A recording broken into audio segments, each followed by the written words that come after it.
তোমার চারপাশে এখনো ফেরেশতা আছে, শুধু তুমি দেখতে পাও না।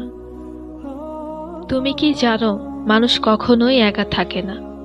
তোমার পাশে এমন কিছু আছে যাকে তুমি চোখে দেখো না, কিন্তু তারা তোমাকে দেখছে। প্রতিটি কথা, প্রতিটি নিঃশ্বাস, প্রতিটি কাজে তারা লিখে রাখছে। এরাই হলো আল্লাহর ফেরেশতা। ডান পাশের ফেরেশতা, যদি তুমি একটি ভালো কাজে নিয়ত করো, সে তা লিখে রাখে। বাম পাশের ফেরেশতা, তুমি ভুল করলেও সাথে সাথে লেখে না, 7 ঘন্টা পর্যন্ত অপেক্ষা করে।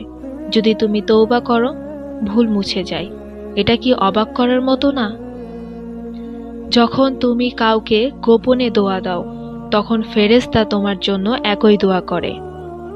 তুমি বললে, হে আল্লাহ তাকে ভালো করো, ফেরেশতা বলে, হে আল্লাহ তাকেও ভালো করো। এটা কি ভাবতে পারো? যে ঘরে গান বাজনা কম, অশ্লীলতা নেই, পবিত্রতা বজায় থাকে, সে ঘরে রহমতের ফেরেশতা থাকে। তুমি যখন ক্লান্ত হয়ে ঘুমিয়ে পড়ো, তোমার পাশে দাঁড়িয়ে থাকে একজন ফেরেশতা। সে বলে, হে আল্লাহ তাকে নিরাপদে রাখো, আর তোমার জন্য দোয়া করতে থাকে সকাল পর্যন্ত। তোমার অজান্তে কত বিপদ তোমার দিকে ছুটে আসতো, কিন্তু ফেরেশতারা আল্লাহর আদেশে সেই বিপদগুলো ঠেকিয়ে দেয়।